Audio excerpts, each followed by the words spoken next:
This is the tutorial that you have all been waiting for from this video right here, the airdrop effect. Let's get right into it. The first step to actually creating this effect is finding reference images. I went into Google and typed in airdrop iPhone screen, and I looked for an image that was pretty much what the new airdrop looks like. I think I used this one maybe. Anyway, we'll just take this one for example. And all you have to do is just save the image.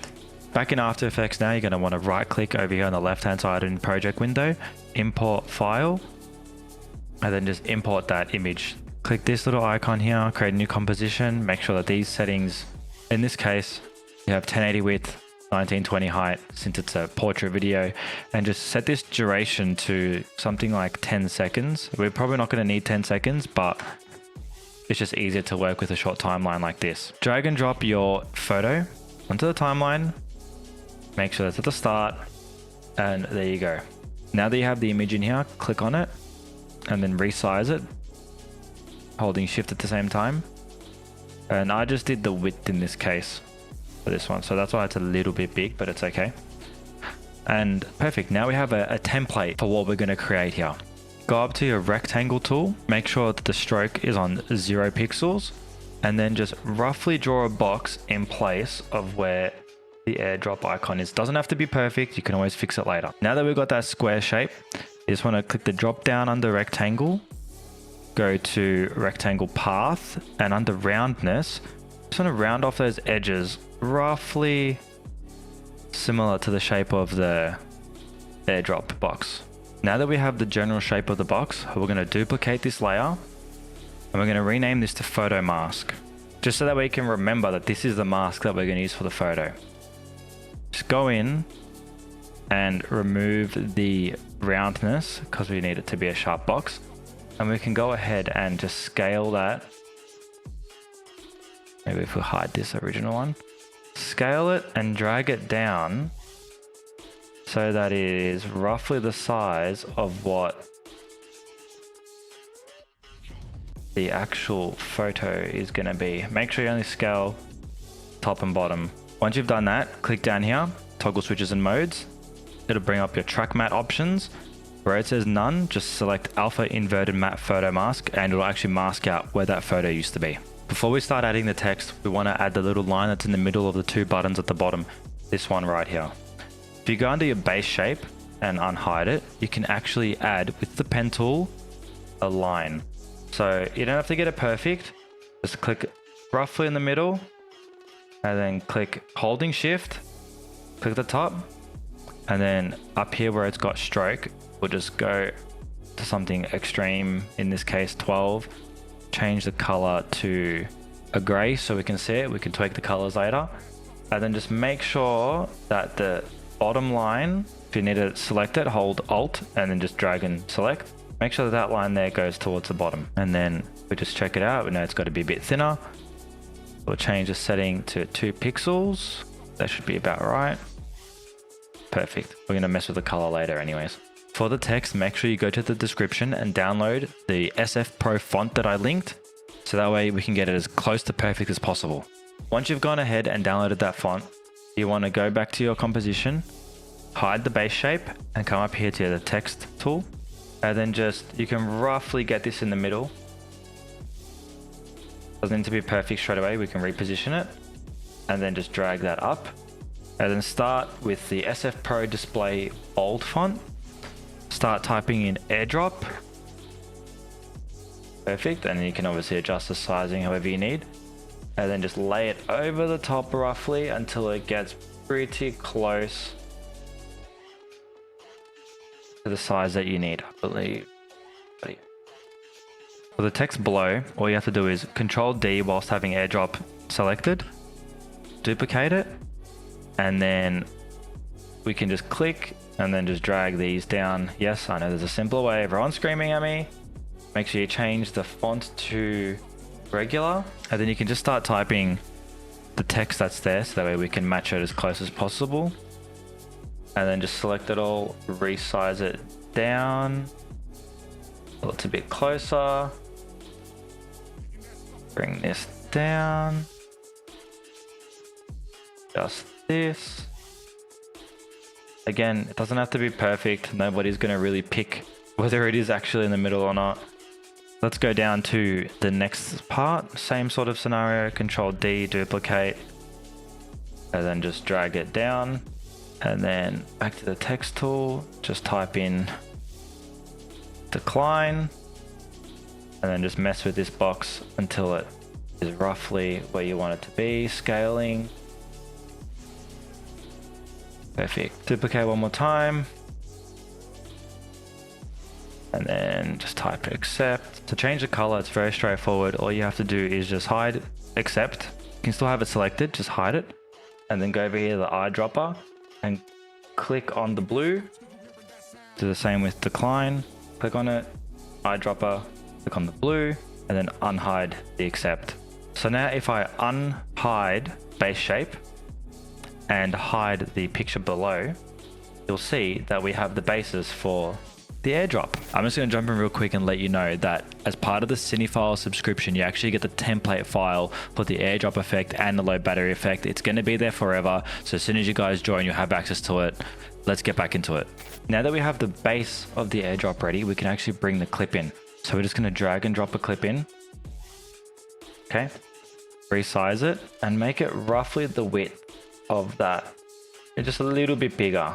Go down to the photo mask and actually duplicate that and drag it above the image of the car, because we're going to use that as a mask for the car. Under track matte, just do the same thing, but we're going to choose alpha matte this time. And you'll see that the vehicle is actually in there. So if I was to play it back now, it actually plays through, but that's not what we want. We actually want a freeze frame. Very simple, right click, time, freeze frame. So now there's our airdrop. We can't forget the accept button. So what you're going to want to do is select both the base shape and the photo mask. Control D to duplicate them. Under the base shape, what you want to do is make sure you keep both of them here. But for rectangle, change the fill color to something slightly darker. Okay. And then go up here to this rectangle. Make sure that it's on Tool Creates Mask. Okay. And then just draw a mask that is roughly going to meet that line. If it's off, all you have to do is just press V, and then you should be able to drag this a little bit across, and boom, there's your button press. Now that we have the button press there, we can actually go ahead and trim it to about 1 second. Okay. Just hold Alt, then press open square bracket. So that way now it actually activates after about 1 second. Go ahead and drag to about 2 seconds. Press N on your keyboard, and then we can just right click up here and trim comp to work area. So now we have a 2 second airdrop. To make it a little bit more believable, we have to tweak the opacity of this layer. So what you're going to want to do is go down to your base shape, click T so that it brings up the opacity, and set it to about 95%. It only needs to be subtle, nothing crazy, just a little bit to just bring it into the scene a little bit more. You're going to want to do the same thing for the layer for your button. So just click on it, click T, and set it to about 95% as well. If you want this to be in dark mode, all you have to do is change the color of your font. So just choose the top two for airdrop and who would share the photo. Set that to a slight gray, I believe it is. And then go down to your base shape. Change the rectangle's fill color to a darker gray. Cool. And then all you need to do is go to the button and change the button to a slightly darker gray also.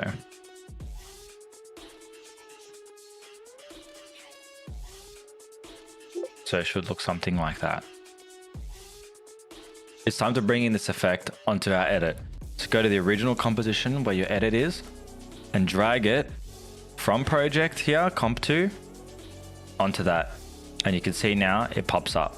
If you look at airdrop notifications or most notifications, when they come up, they actually like go from large to small. So like zoom out. To add that, it's very simple. Go to the start, press S, press on the keyframe right there to add one at the start. Go across 9 frames and set the second keyframe. 1, 2, 3, 4, 5, 6, 7, 8, 9.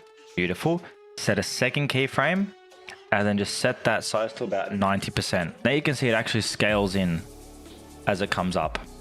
But there's still got a little bit more to go. To really sell this effect, you want to also add the opacity fade in. So whilst hovering over the second keyframe, just press T and add a keyframe there. Go back to the start and just set that to 0. So now it'll scale and fade in at the same time. And then just quickly jump across to the end just after the accept button comes up. Add a keyframe and go to the last frame just there and add another keyframe to 0. Now when I scrub through the footage, you can see that the airdrop comes in, accepts and fades out, and the edit continues on. So now you guys know how I created this effect, but I've got something really special for you. I'm just gonna jump in real quick and let you guys know that all the footage from this edit, as well as the raw footage that I didn't use, can be found as this month's download of the Cinephile subscription in our Discord. It's $7.99 a month US. Check it out. Every month we're going to be dropping new footage for you guys to download and use and create whatever edits you want. We can't wait to see them. Let's get back to the tutorial. Assuming you've completed the edit, you want to right click and import the file from wherever you've downloaded it. After Effects is going to go ahead and create this folder right here. If you click the drop down, you'll see the two different effects. We'll just drag in the airdrop effect so I can show you guys how to use it. Double click on it and then double click on airdrop sources. And this is where you can go ahead and actually change the clip that comes up here and the text. So for the clip itself, make sure it's selected and then go to another clip that you want to use and make sure that's selected. And then just press Control Alt and then slash. And then you'll see there that it's changed. If the scale is a little bit out of whack, it's fine. You can just scale it up however you want and it'll automatically mask to that scene. If you want to change the text that's up here, just go to where it says it here. As you see, it says Darkroom would like to show a video. And then you can just swap that text to whatever you like and it won't get in the way at all. The same thing goes for the low battery effect. You just drag it and drop it in here. You'll see that it'll automatically bring in the composition. And when you scrub across, it's got the low battery, it's got the text changing and all that. And if you double click on it, go to low battery sources, you can actually change it to 10% if you want. So that's how I created this airdrop effect. Make sure you like the video, subscribe if you want to see more, and also join the Discord. It's free. Let's have a chat. I want to see your edits. See you guys on the next one.